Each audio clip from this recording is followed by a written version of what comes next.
একজন দরবেশ সাহেব, তিনি একবার এই সূরা পড়তেছিলেন, মুখস্থ তেলাওয়াত করতেছিলেন, একটা গাছের তলায় বসে, একটা বট গাছের তলায় বসে এটা তেলাওয়াত করতেছিলেন।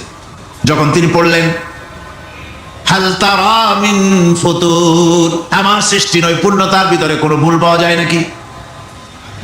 দরবেশ সাহেব চিত হয়ে শুয়ে শুয়ে তেলাওয়াত করতেছেন আর বলছেন, আল্লাহ রাব্বুল আলামিন, তোমার সৃষ্টি নৈপুণ্যতার ভিতরে কোনো ভুল ধরার ক্ষমতা তো কোনো মানুষের নাই। তবে একটা জিনিস আমার নজরে পড়লো, এই যে বিরাট বট গাছটা, পৃথিবীতে যত গাছ আছে যেমন গাছ তেমন ফল, তাল গাছটা যেমন ফলও তেমন, নারকেল গাছটা যেমন ফলটাও তেমন, কিন্তু এত বড় বিশাল বট গাছ ফল হতেছে ছোট ছোট ট্যাবলেটের মতো, গাছটা যেমন ফলটা তেমন হয়নি। আল্লাহ এটা ভুল না, তুমি বলেছো যে দেখো কোনো ভুল টুল আছে নাকি, তুমি ভুল তো না, আমার চোখে এটা লাগলো, যেমন গাছ তেমন ফল হয় না। শীত হয়ে শুয়ে শুয়ে তেলাওয়াত করছেন, মনের মধ্যে এই চিন্তা আসলো, গাছটা যেমন তেমন ফলটা হলো না। দরবেশ সাহেব বলেন, এই চিন্তা করতেছি, হঠাৎ করে একটা দমকা হাওয়া বয়ে গেল, ডালে ডালে বাড়ি লেগে গেল, একটা আদা পাকা বটের ফল অনেক উপর থেকে বৃন্তচ্যুত হয়ে চট করে এসে আমার নাকের উপরে ফট করে পড়লো। নাকের উপরে এমন ভাবে পড়ছে, নাকটা জ্বলে উঠছে। আমি সেজদায় পড়ে গেলাম। দরবেশ সাহেব বলেন, আমি সেজদায় পড়ে গেলাম, চোখের পানি ফেলে আল্লাহর দরবারে মাপ চাইলাম, বললাম, রব্বুল আলামিন, তোমার কোন জিনিসের ভিতরে কোনো খুঁত নাই, নিখুঁত জিনিস তুমি বানাইছো, কোনো ভুল নাই।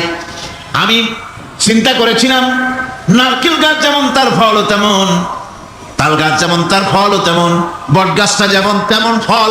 আমার আন্দাজ মতো, আমার চিন্তা মতো, যত বড় বট গাছ অত বড় ফলটা যদি হতো, বটের ফলটা যে পজিশন নিয়ে আমার নাকে পড়েছিল, গাছ যেমন ফল তেমন হলো, নাকও যেত, আমার মাথাও যেত।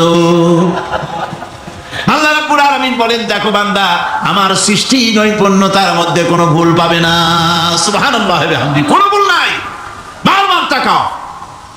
কোন বাদ বলেন, এই দুনিয়ার আকাশ খানিকে তারকা প্রদীপ দিয়া সাজায় রেখেছি মনের মতন, দেখো তুমি তাকাইয়া, কি সুন্দর করে নয়ন অবিরাম দৃশ্য আকাশ বানালাম, চতুর্দিকে তারকা রাত্রে ফুটে উঠলো, যা দেখলে মানুষের নজর, মানুষের সুন্দর, তার চক্ষু শীতল হয়ে যায়। ধরে বলেন সুবহানাল্লাহ। সুন্দর করে এই আকাশটাকে আমি সাজিয়েছি। তারপরে আল্লাযী খালাকা সাবআ সামাওয়াতিন তিবাকা মা তারা মিন খালকির রাহমানি মিন তাফাবুত।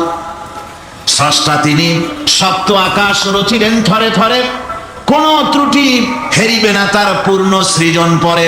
চাও তুমি তার সৃষ্টি পানে, দেখো কিছু ভুল চোখ, ফেরাও তোমার নয়ন খানি, ফেরাও তোমার মুখ, অক্ষমহীন দৃষ্টি তোমার সৃষ্টিতে পাবে ফাঁকি, ফিরাও তোমার নয়ন খানি, ফিরাও কাঙ্গালাখি।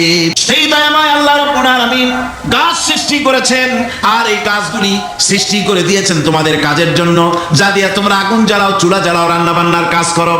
ওয়া রাহমাতি ওয়াসিআত কুল্লা শাই, আমার রহমত ঘিরে আছে আমার গোটা পৃথিবীকে, সর্বত্র আমার রহমত আর রহমত। এই কোরআন শরীফ শিক্ষা দিয়েছেন তিনি আর রহমান আল্লামাল কোরআন, এই কোরআন শিক্ষা দিয়েছেন সেই মহান আল্লাহ রাব্বুল আলামিন, যার যিনি হচ্ছেন রহমান, যার দয়া দিয়ে গোটা পৃথিবী পরিব্যাপ্ত হয়ে আছে। এক মুহূর্তের জন্য চিন্তা করুন, এক মুহূর্তের জন্য চিন্তা করুন, আল্লাহ পাকের দয়া যদি না থাকতো তাহলে কি অবস্থা হতো? এই পৃথিবী আছে, পৃথিবী আছে কিন্তু কোনো সৌন্দর্য নাই, আকাশ আছে কিন্তু কোনো তারকা নাই, তারকা আছে কিন্তু তাতে কোনো আলো নাই, গাছ আছে কিন্তু তাতে কোনো সবুজ শ্যামলিমা নাই, আওয়াজ আছে কিন্তু তাতে কোনো সুর নাই, মানুষ আছে কিন্তু তার দেহের মধ্যে কোনো ঐক্য নাই। এই জাতীয় একটা পৃথিবীর চিন্তা মানুষ করতে পারে না, এটা একটা কবরস্থানের মতো অবস্থা হয়ে যাবে। আল্লাহ পাক বলছেন, দেখো আকাশ বানাইছি, আবার সেই আকাশ দেখতে যেন সুন্দর হয় সেজন্য তারকা প্রদীপ দিয়ে আকাশকে সাজাইছি। সুবহানাল্লাহ। ফুল দেখতে কত সুন্দর, ফুলের থেকে ফল হয়, সে ফল হওয়ার জন্য ফুলের পুংকেশর আর স্ত্রী কেশরের মিলন ঘটতে হয়। তো ফুল তো আর চলতে পারে না, এই মিলনটা কেমনে হবে? এই জন্য আল্লাহ পাকের রুচি দেখেন, আল্লাহ পাকের রহমত দেখেন, আল্লাহর কুদরত চিন্তা করুন। সুবহানাল্লাহি ওয়া বিহামদিহি। ফুল সুন্দর জিনিস, ফুলের চাইতে আর কিছু সুন্দর আছে নাকি? এত সুন্দর ফুল, এই পুংকেশর এবং স্ত্রী কেশরের বিনিময়টা কে করবে? এইটা করার জন্য আল্লাহ পাক এই দায়িত্ব তেলাপোকাকে দেন নাই, দিচ্ছেন নাকি? আরশোলাকে দিছেন, সার পোকাকে দিছেন, উল পোকাকে দিছেন, তাতে ফুলের ইজ্জত নয়। ফুল যেমন সুন্দর, আল্লাহ রুচি, আল্লাহ রাব্বুল আলামিনের সৌন্দর্য বোধ কত বিরাট, কত মহান আল্লাহ পাক। ফুল যেমন সুন্দর, ওই সুন্দর ফুলের উপরে তেলা পোকা পড়লে ফুলের সৌন্দর্য নষ্ট হবে। এই জন্য আল্লাহ পাক ফুল যেমন সুন্দর, ওই পুংকেশর আর স্ত্রী কেশরের মিলন ঘটাবার জন্য রব্বুল আলামিন সুন্দর প্রজাপতির ব্যবস্থা করেছেন। প্রাণী, হাতির মতো প্রকাণ্ড প্রাণী, গরিলা, শিম্পাঞ্জি, ওরাংওটাং, পিঁপড়া থেকে শুরু করে নিয়ে প্রকাণ্ড তিমি পর্যন্ত সমস্ত প্রাণীগুলি সকালবেলায় খালি পেটে বেরিয়ে যায়। সারাদিন ঘোরাঘুরির পর আল্লাহ সুবহানাহু ওয়া তাআলা বলেন, সন্ধ্যাবেলায় সমস্ত প্রাণীর পেটগুলি ভরে আমি আল্লাহ তাদের বাসায় ফিরাইয়া দেই। আমি রহমান, এভাবে করি আমি আল্লাহ রাব্বুল আলামিন। খাবারের বন্দোবস্ত করি, পড়ার বন্দোবস্ত করি, থাকার ব্যবস্থা করি। ইয়া আইয়ুহান নাসু যকুরু নি'মাতাল্লাহি আলাইকুম হাল মিন খালিকিন গায়রুল্লাহ ইয়ারযুকুকুম মিনাস সামাই ওয়াল আরদ। ও পৃথিবীর মানুষেরা, ওই আল্লাহর স্মরণ করো, আল্লাহর নিয়ামতের শুকরিয়া আদায় করো, যে আল্লাহ তোমাকে আকাশ থেকে, জমিন থেকে রিজিক দেন। ওই আল্লাহ ছাড়া আছে কি কেউ যে তোমাকে আকাশ থেকে রিজিক দেয়? জমিন, মানুষ বলে আল্লাহ পানি না দিলে কি হইতো? আমাদের খাল আছে, বিল আছে, সাগর আছে, নদী আছে, পুকুর আছে, হাওড় আছে, টিউবওয়েল আছে, ডিপ টিউবওয়েল আছে। আল্লাহ বৃষ্টি না দিলে তো কি হয়ে গেল আমাদের? আল্লাহ পাক জবাব দিয়েছেন, কুল আরাআইতুম ইন আসবাহা মাউকুম গাওরান ফামান ইয়াতিকুম বিমাইন মাইন। বলো দেখি, সবে শুকাইয়া যদি যায় এই জমিনের পানি, তাহলে হেথায় তটডির ধারা কে দিবে সবারে আনি?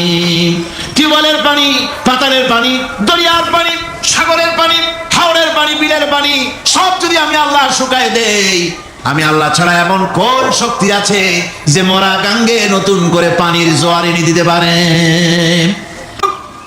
নামাজ, রোজা, হজ, যাকাত যারা করে বেশি খাঁটি মুসলমান, তাদের অভাব অভিযোগ আরো বেশি।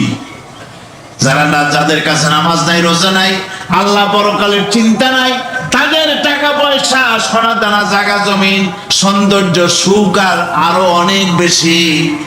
বরং এদের কম। আপন লোকের চাইতে শত্রুকে বরং আল্লাহ পাক বেশি দেন। আপন লোক মানে যারা দিনদার, ইমানদার, পরেজগার, নামাজি, এরা বরং কম পায়, ওরা বরং বেশি পায়।